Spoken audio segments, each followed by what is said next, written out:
All right. All right. It's so great to see you all. And we'll just take a comfortable seat this morning. A place that feels really comfortable for your low back, your upper back, all the way up through the top of your head. And this morning we're coming back into our mudra this week. I have to keep my mudra book handy because it's a doozy to say. Chaturmukham mudra. So have you ever heard of chaturanga, right? So chatur means four, and mukha is faces. So this is the gesture of four faces, and it's a way for cultivating santosha, which is contentment in Sanskrit. So the way that we do this mudra, it's lovely. You take your hands like you're holding a globe, and you bring the four fingertips together, and the thumbs just lengthen or extend upward towards the sky. But you keep this sense of roundness in your hands, and this is the mudra, okay? And then you can carry it down in front of your torso, wherever is comfortable, just letting the shoulders relax. Feel free to close your eyes.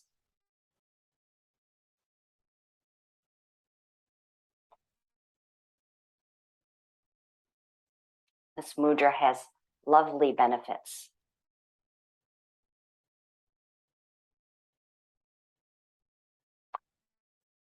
It can really help to awaken us to our essential contentment at the center of our being.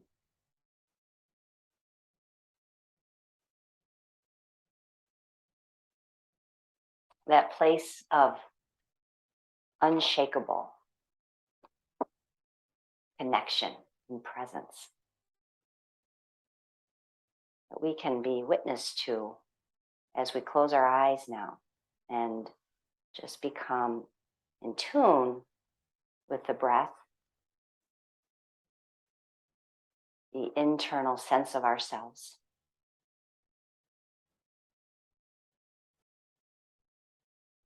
We certainly aren't always content.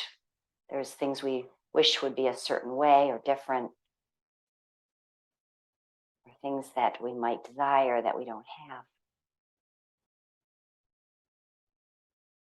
But remembering that this center of our being, this true nature, who we are, always has everything it needs.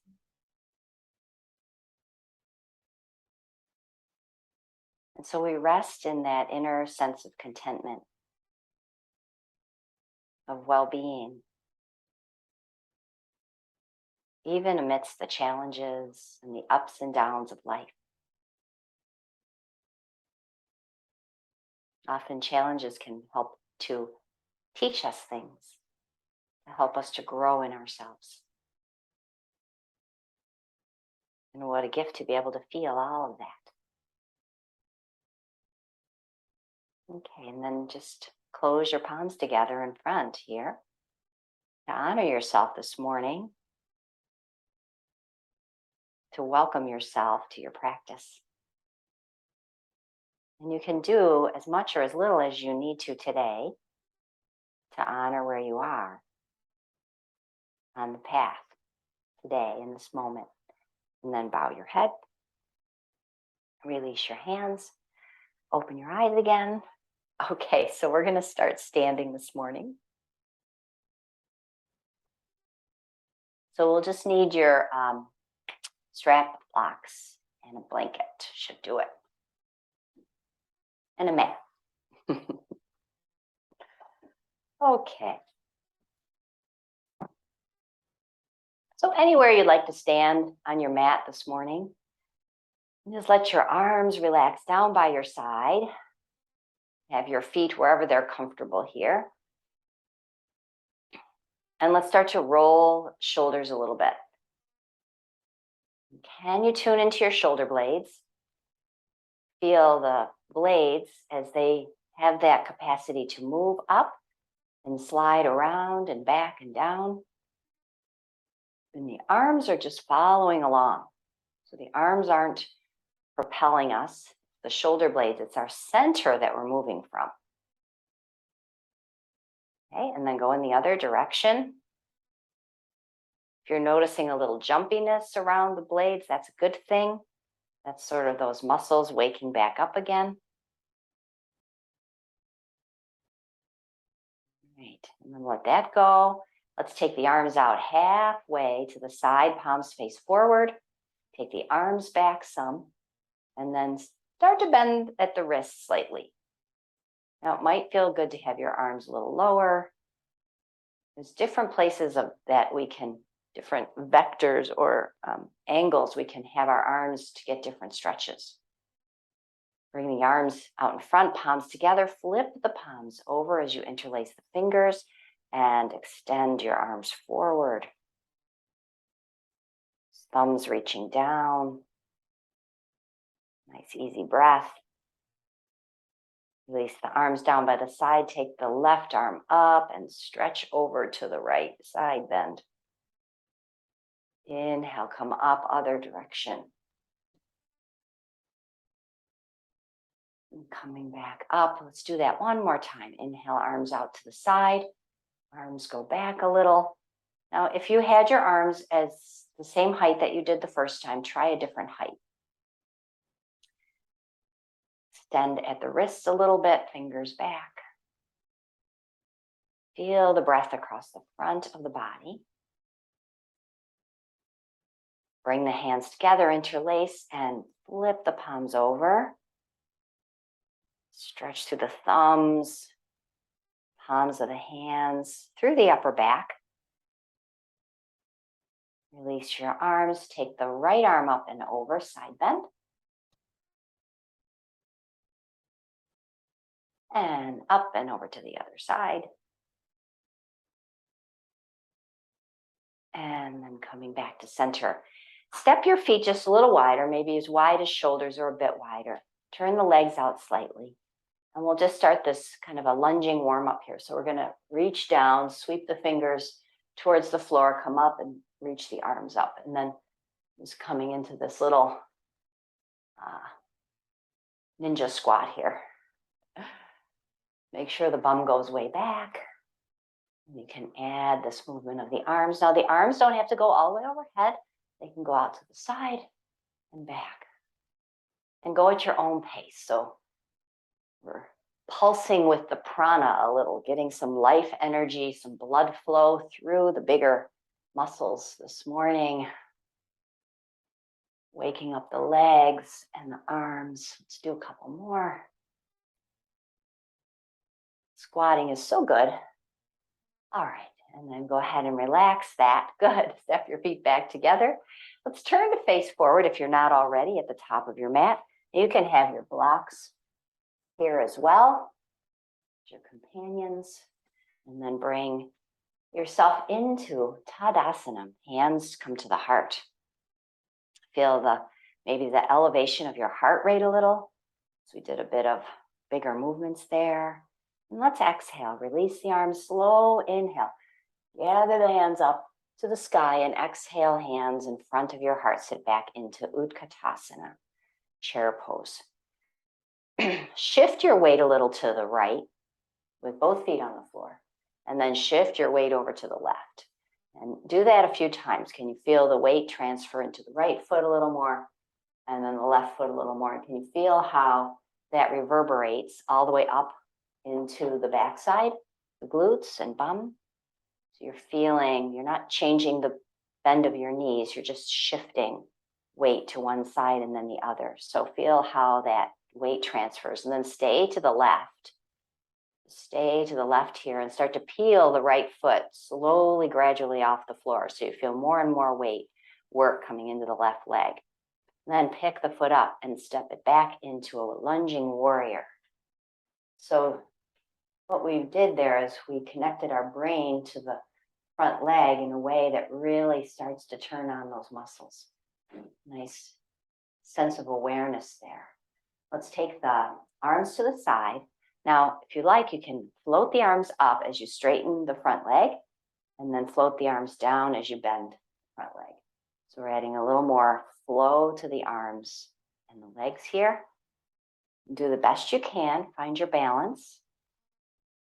You can take a shorter stance. You can bring your feet wider, right to left if you need more stability.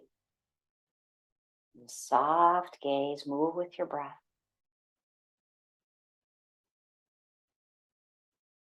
One more time, stay wherever you are. If you like the arms up for warrior one or arms, hands on the hips is fine too. Steady breath. And then step the back foot forward. Okay, inhale the arms up, slow, gather the palms together, hands to the heart, chair pose sitting back. And let's just do that little transfer of weight. So shifting to the right and then to the left. And just what I'd like you to see if you can feel here is the gradual work coming all the way up into the hip and the bum of the leg that you're shifting towards. So your brain is actively engaged in the process here. The next time you go to the right, just keep that sense of weight in the right foot. Start to peel slowly the left foot off the floor. Feel your right leg take that weight and then bring the left foot back. So very consciously transitioning there, and then add the arms, straightening the front leg as the arms go up. When we move a little slower, it helps to give our brain a chance to wake up or to connect there anyway. And it's really important, of course. We call it the mind-body connection, right? What that really means to you. Steady through your breath here. Let's do one more, and then wherever you want your arms, hands on the hips or arms up, in a warrior one here. Feel the strength of your legs, both legs this morning. All right, and then step the left foot forward, coming back into mountain pose. Inhale the arms up. Exhale, sit back into chair pose now. From this chair, bend more at the hips, bend more from the hips. Bring the fingers to the blocks. So you're in a squat, long spine. Take your feet a little wider if you want. Just make sure the knees are lined up over the center of the feet. And then pulsing here now, going back a little farther back down towards the ground. But again, in a way that your body feels really strong and supported. Is there more weight through the right foot or the left foot? Can you feel here? You balance out the weight as you're pulsing. Great. And then blocks under the hands here. Right foot steps back into lunge. Stay with the right leg straight. You can put the right knee down on the floor if that feels more appropriate for you. Just keep the lift of the back thigh, the top of the thigh, away from the ground. And you're settling through the shoulders. All right, set the back knee to the floor. Grab something under your knee, some cushion there. And then once you have the cushion, take the arms up. Lunging a little bit forward. You can have arms out to the side or a wide V or cactus arms.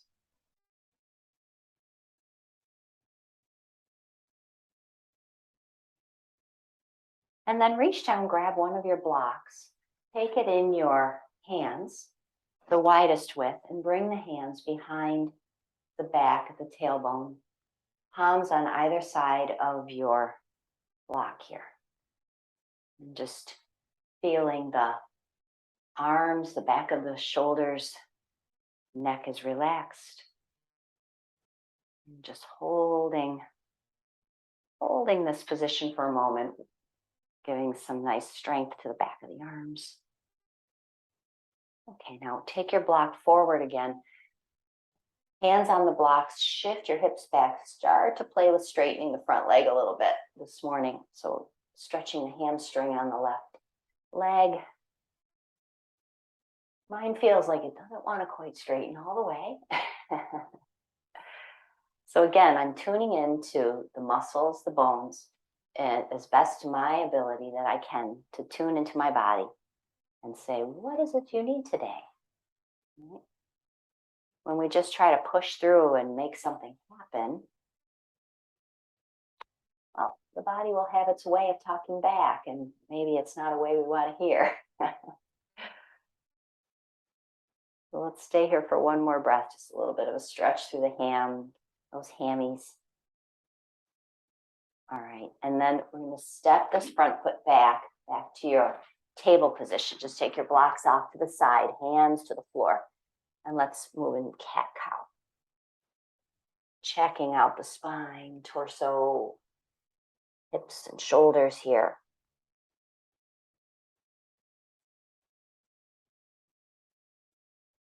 Finding more of a neutral spot, either go back into puppy pose or lift up into down dog.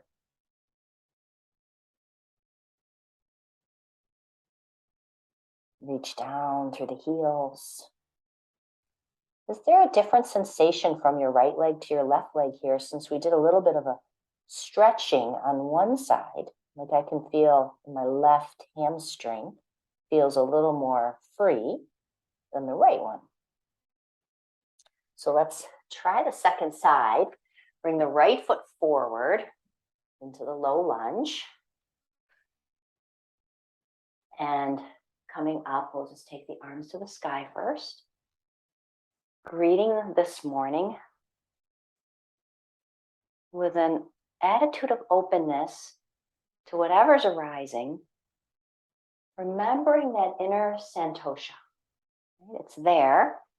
And sometimes we're like, where the hell is it? I don't feel very content right now.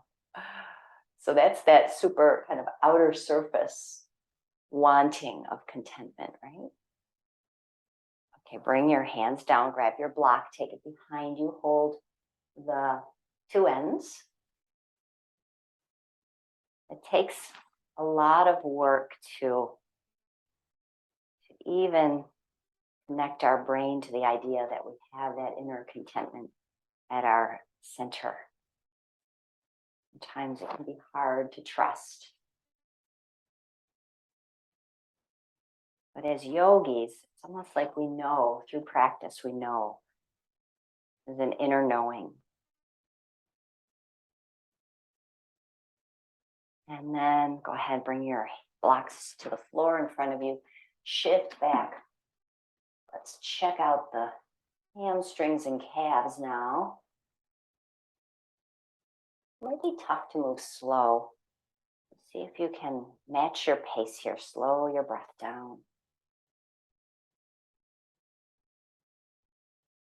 Are the shoulders soft here?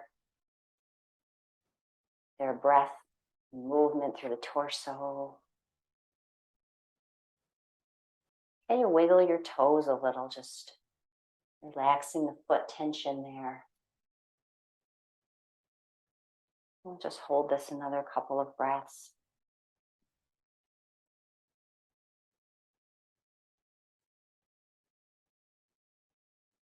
And then stepping the right foot back, hands and knees again.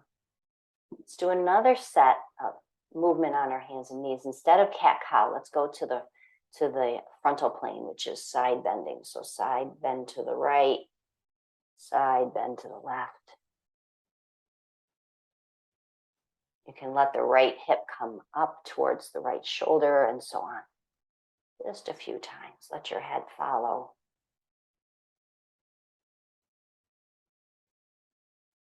And come back into center, neutral spine as best you can, puppy pose or downward dog.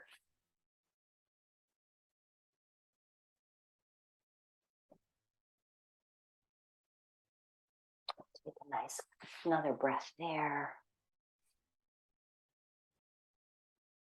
And then touch the knees back down to the floor. Stay on your knee cushion here. Come all the way up to a tall kneel. Bring your arms to your side. And just look straight ahead at the horizon, nice relaxed eyes. And start to move yourself backwards, hinging from the knees. So you're kind of like the leaning tower. And you can feel some work, engagement, and stretch through the quadriceps. And then shift yourself forward and back a few times. So you can feel like a pull, perhaps from the knees up towards the top of the thighs. So, and the muscles are actually engaging, because if they didn't, we'd fall backwards. So we don't want to fall backwards, of course. So thank goodness there's that engagement there. And it's also providing a little bit of a stretch at the same time. So it might feel like a release afterwards. Now your glutes can be soft somewhat here. You don't over clench. Right. And then as you come to a tall kneel, you can, without using your hands, take your right leg out to the side. And let's take the left arm up, side bend in Parigasana, gate pose. Good to have left fingertips at the head of the shoulder. So if you feel a lot of tightness through the side waist, then don't push it. Right? Your body's happy with just a little bit of opening. We don't have to push the envelope to find that contentedness. Can be right with us already. One more breath here. And then we'll float back up, and we'll take the right knee down and the left leg to the left.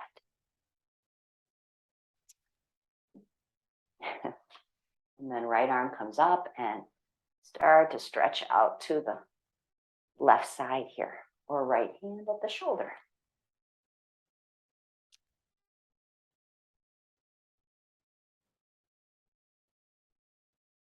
Just feel a sense of balance as you practice.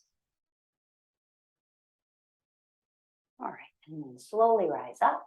Let's come onto your back, if you would, and grab your belt. You can have something under your head if you want. It's starting to get light outside, since we're meeting the sunrise this morning. They say that's the best, most auspicious time to practice yoga of some sort, whether it be meditation or asana, is at the junction of dusk, or of dawn, rather. Okay, so let's take the strap. Take your strap around the bottom of your left foot, and let's take the left leg up towards the sky. Holding one strap in each hand, bring the strap more over the ball of the foot, so a little bit above the center arch. And then start to pull one strap at a time, so your foot is somewhat soft and relaxed here. You might want to bend the knee slightly as well. And we're getting some rotation in the forefoot.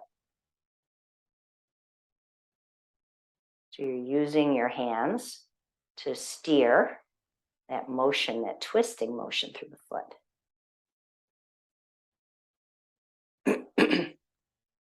And then can you adjust the strap so it's more now on the heel?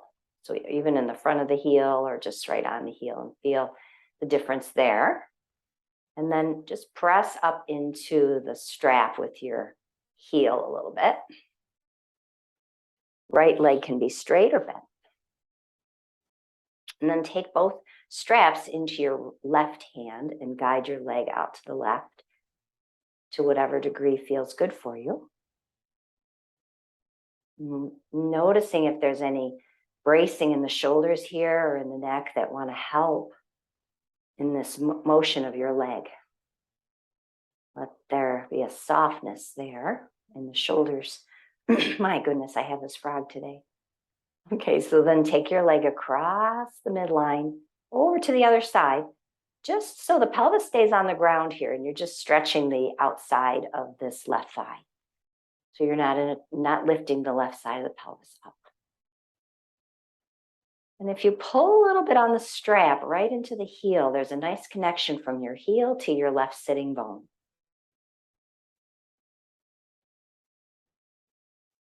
And then bring the leg back up.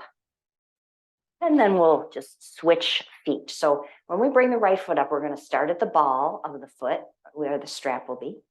And then doing that little steering motion, one side of the belt drawing down. It's really, really important to be able to keep the movement of the foot in these many directions. There's muscles inside the foot called the intrinsic muscles, and they can get, just like any muscle that we don't use, they get a little atrophied or don't have good flow. So really taking care of your feet here. And then we'll adjust the strap down to the heel. Kind of shimmy it down there. And just give a little pull as you press your heel up into the belt. Pulling the belt downward. And then take your straps in your right hand and out to the right, your leg. Can keep that action if you like of reaching through the heel.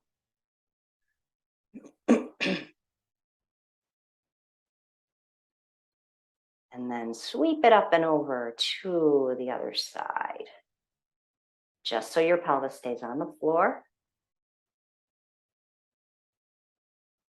Stretching out through the outside of the hips, some in the right IT band, along that side of the leg. And then back to center. Let's take the belt away here. Stretch your legs out along the ground. If you need some support under your head or your knees, always feel free to grab that. And just once you arrive here, once you're settled, just bring your hands to your lower ribs. Kind of your palms will cradle around the lower ribs, and you can let the elbows relax out to the side. And I don't like to call this diaphragmatic breathing because we're always using our diaphragm. No matter what we do, we breathe. There has to be a little diaphragm movement. But just start to tune into this area and see if you can breathe a little deeper into your hands. And make sure that you allow the whole of the exhale to. Take about 5 slow breaths. Feel the expansion through your hands on inhale. And softening on exhale.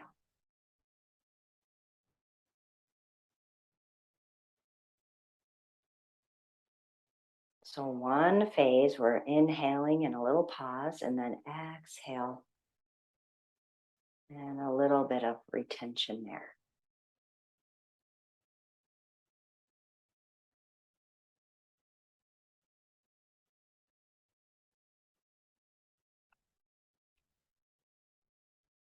Whenever you've done your 5 breaths, just let your arms relax then and let your breath go on its own.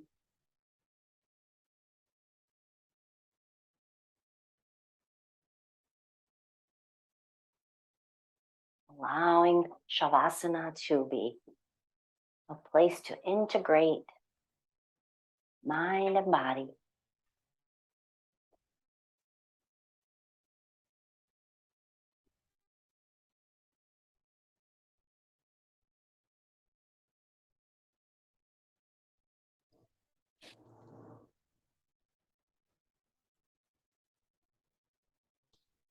Tuning into the heart space.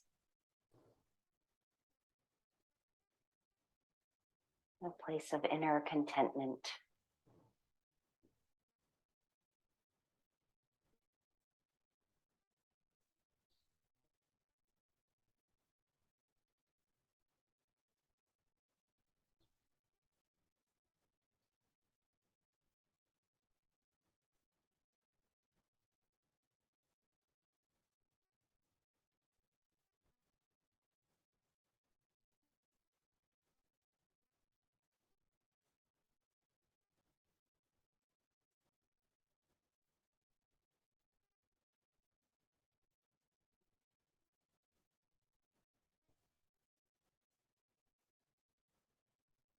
And then slowly from here, as you're ready, can bend the knee and roll to one side.